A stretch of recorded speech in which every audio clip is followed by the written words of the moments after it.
Rosalinda. Hi, I'm Stella, and today we are going to talk about the topic long-term debt, preferred stock, and common stock. Let's start with the bonds and their features. Bond is a long-term debt instrument with a final maturity, generally being 10 years or more. They encompass several basic terms crucial for investors to understand. Firstly, the par value represents the face value of the bond, indicating its initial worth. Secondly, the coupon rate denotes the fixed interest rate paid periodically to bondholders. Maturity refers to the date when the bond's principal amount is due to be repaid. Lastly, bond ratings assess the creditworthiness of the issuer, guiding investors on the risks associated with the bond investment.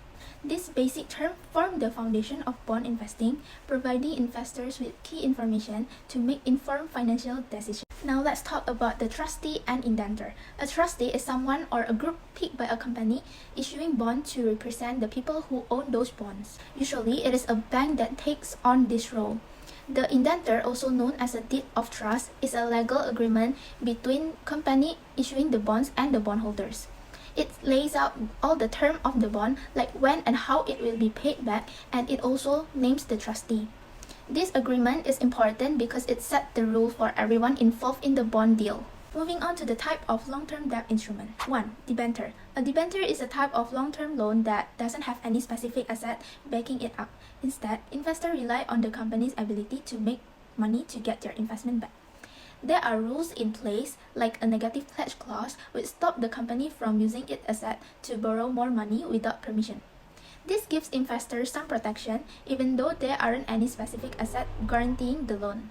2. Subordinated debenture. A subordinated debenture is a type of long-term loan without specific asset securing it, but it is considered the junior debt, meaning it has a lower priority for repayment if the company goes bankrupt. In other words, subordinated debenture holders are paid back after regular debenture holders but before preferred and common stockholders. To make them more attractive, these loans sometimes offer the option to convert them into company stock, which can lower the interest rates investor demand compared to regular debentures. 3. Income bond. An income bond is a type of bond where the payment of interest depends on the company's earnings. Often, there is a feature called cumulative, which means any unpaid interest in a year adds up and needs to be paid later, usually within 3 years. These bonds aren't very popular with investors, typically only used during reorganizations. However, they still have priority over preferred and common shareholders if the company goes bankrupt, providing some security for investors. 4. Junk bond. A junk bond is a high-risk, high-yield bond often lacking collateral and rated below investment grade, typically with a rating of BA or lower by agencies like Moody's. They attract investors such as pension funds, high-yield bond mutual funds, and some individuals seeking higher return despite the increased risk. Liquidity for these bonds can fluctuate based on investor sentiment.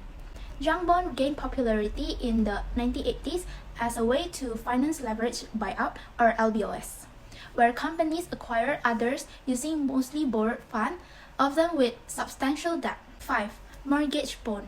A mortgage bond is a type of bond backed by the issuer property, providing security for investors. This security is established through a lien on specific asset of the corporation, ensuring that bondholders have a claim on this asset if the issuer fails to fulfill its obligation. To safeguard bondholders, the market value of the collateral should exceed the bond issue amount by a reasonable margin. In the event of default, the trustee can foreclose on behalf of the bondholders, with bondholders becoming general creditors for any remaining amount after the sale of the collateral. It's common for a corporation to have both a first mortgage and a second mortgage on the same assets, with the first mortgage taking precedence in claiming the asset in case of default, providing additional security for bondholders. Lastly, the equipment trust certificate. An equipment trust certificate is a type of intermediate to long-term security commonly utilized by transportation companies like railroads or airlines to fund the purchase of the new equipment. Typically, the process involves the railroad arranging with a trustee to acquire equipment from a manufacturer through a contractual agreement. Once the equipment is delivered, the railroad sells the equipment trust certificate to investors. The proceeds from these sales, along with the railroad's down payment, are used to pay the manufacturer, and the title of the equipment is held by the trustee, who then leases the equipment back to the railroad.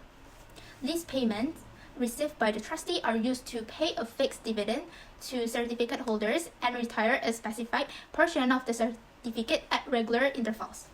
Upon the completion of the final lease payment and retirement of all certificates, the title to the equipment is transferred to the railroad. Moving on to the asset securitization. Asset securitization is a financial process involving the bundling of a collection of assets and then selling shares in this bundle as asset-backed securities. The securities represent debt instruments with their interest and also principal payment delivered from the cash flow generated by the underlying pool of assets. The primary objective of asset securitization is to lower financing costs for the issuer. In this process, the company selects assets to include in the bundle and utilize the cash flow generated by the assets. By securitizing these assets, they are removed from the company's balance sheet and sold to a bankruptcy remote entity known as a Special Purpose Vehicle or SPV. The SPV then raised capital by selling asset-backed securities to investors, providing the issuer with funds while transferring the risk associated with the underlying assets to the investors. Next is retirement of bonds. The retirement of bonds often involves the establishment of a sinking fund, which is designed to gradually retire a portion of security issued before its maturity date. To achieve this, the corporation is obligated to make a regular sinking fund payment to the trustee. There are two primary methods for the sinking fund retirement of bonds. Firstly, the corporation can make cash payments to the trustee, who then calls the bonds for redemption. Alternatively, the corporation may opt to purchase bonds from the open market and deliver them to the trustee, effectively retiring them. Sinking fund and the retirement of bonds. When bonds are called for redemption, the bondholder will receive the sinking fund call price. The bonds are called on a lottery basis and published in the periodicals like the Wall Street Journal. The bond should be purchased in the open market if the market price is less than the sinking fund call price. Volatility in interest rate or decline in the credit quality of the firm could lower the market price of the bonds and enhance the value to the firm of having this option. Bondholder may benefit from the orderly retirement of debt, which reduces the default risk of the firms and adds liquidity to bonds outstanding. Next is balloon payment. Balloon payments means that a payment on a debt that is much larger than other payment. Many bond issues are designed to have a largest final payment to pay off the debt. For example, a corporation may undertake a $10 million in 15 years bond issue. The firm is obligated to make $500 sinking fund payment in the 5th through 15 years. The final balloon payment in the 15 years will be for the remaining $5 million of bonds. Senior bonds means that an issue of bond with a different maturity, as distinguished from an issue where all bonds have identical maturity. For example, a $10 million issue of senior bonds might have $500,000 of pre-determined bonds maturing each year for 20 years. Investors are able to choose the maturity that best fits their needs. Next is call provision. Is a feature in an indenture that permits the issuer to repurchase securities at a fixed price before maturity. In period of low interest rate, firms are more likely to issue non-callable bonds. When a bond is callable, the call price is usually above the par value of the bonds and often decreases over time. Next is call price. Is the price at which a security with all call provisions can be purchased by the issuer prior to the security maturity. For example, the call price for the first year might equal the bond's par value plus 1 year interest. According to when they can be exercised, call provisions can be either immediate or deferred. The call provision provides financial flexibility for the firm as conditions change.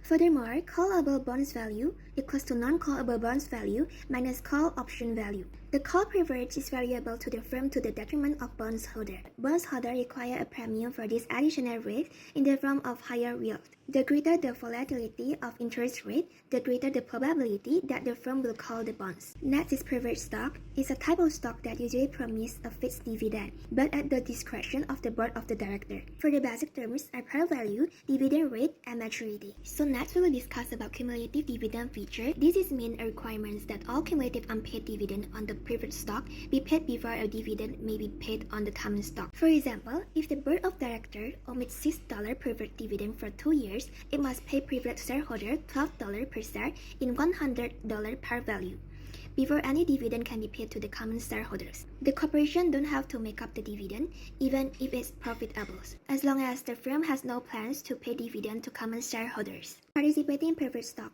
where the holder is allowed to participate in increasing dividend if the common stockholders receive increasing dividend. Preferred stockholders have a per year claim on income and an opportunity for additional returns if the dividend of common stockholders exceeds a certain amount. Next is voting rights in special situations. Preferred stockholders are not normally given a voice in management unless the company is unable to pay preferred stock dividend during a specific period. Preferred shareholders cannot force the immediate repayment of obligation. Retirement of preferred stock. First is call provision. Almost all issues carry a call provision because of the infinite maturity. It is often a cheaper method of retirement than open market purchases. Second is sinking fund like bonds. Many private issues provide for this method of retirement. Third is conversion. Certain issues are convertible into common stock at the option of the private stockholders, so conversion most frequently in the acquisition of others' company. Use of private stock in financing. The corporate issuer used irregularly because the private dividend is non-tax deductible. Next is common stock. Common stock is the securities that represent the ultimate ownership position in a corporation. For the basic terms is authorized shares, issued shares, and also outstanding shares. There are 4 types of common stock value. The first one is par value. It is merely recorded figure in the corporate charter and is of a little economic consequence. Stock should never be issued below par value as shareholders would be legally liable for any discount from par if the firm is liquidated. Common stock that is authorized without par value or no par stock is carried on the books at the original. The difference between the issuing price and the par or stated value is additional paid in capital. The second one is book value. Book value is shareholders' equity divided by the number of shares outstanding. The third one is liquidating value. It is the value per share if the firm assets are sold separately from the operating organizations. This value may be less or greater than the book value. The fourth one is market value. It is the current price at which the stock is currently trading. This value is usually greater than the book value but can occasionally be less than book value for firms that have been or expected to be in financial difficulties. Market value may be difficult to obtain from thinly traded securities. Typically, the shares of the new companies are traded in the over-the-counter market where dealers maintain an inventory of the stock to provide additional liquidity. There are rights of common shareholders. The first one is right to income, entitled to share in the earnings of the company only if cash dividends are paid. The second one is right to purchase new shares. The corporate charter of state statute may provide current shareholders with a preemptive right, which requires that these shareholders be first offered any new issue of common stock or an issue that can be converted into common stock. The third one is voting right. Because the shareholders are owners of the firm, they are entitled to elect the board of directors. Shareholders are generally geographically widely dispersed. There are 2 methods of voting: in person or by proxy. Proxy, a legal document giving one person authority to act for another. SEC regulates the solicitations of proxies and require companies to disseminate information to their shareholder through proxy mailing or via the internet. Most shareholders, if satisfied with the company performance, sign proxies in behalf of management. Proxy contest occurs usually when disagreement between management and an outsider or minority party. Non-management group will register its proxy statement with the SEC and will often send an alternative proxy request to shareholder. Management, due to the corporate resource and organization, is generally favored to win.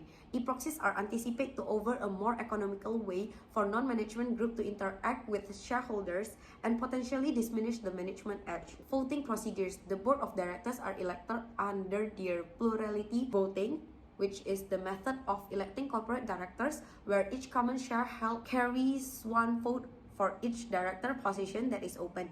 The highest vote count wins the open director positions. The second one is cumulating voting, a method of electing corporate directors where each common share held carries as many votes as there are directors to be elected, and each shareholders may accumulate these votes and cast them in any fashion for one or more particular directors. A growing election method is the majority or modified plurality voting. This is the method of electing corporate directors where each common share held carries 1 vote for each director positions that is open. A majority of all votes cast must be received to be elected. Common in Europe and gaining popularity due to advocacy groups in the United States. Then there are minimum votes to elect a director or cumulative. Notice that slightly over 30% of total voting shares are necessary to guarantee the elections of 3 of the 9 director positions, less than a majority. Management can reduce the influence of minority shareholders by reducing the number of directors or staggering the elections terms of directors so fewer positions are open at each vote. Reducing the number of directors up to elections from 9 to 4 would increase the votes necessary to elect 3 directors to 60,001 shares, twice as many. And last, dual class common stock. It is 2 classes of common stock, usually designated class as Class A and Class B. Class A is usually the weaker voting or non-voting class, and the Class B is usually the stronger. This is used to retain control for founders, management, or some other specific group. That's all. Thank you.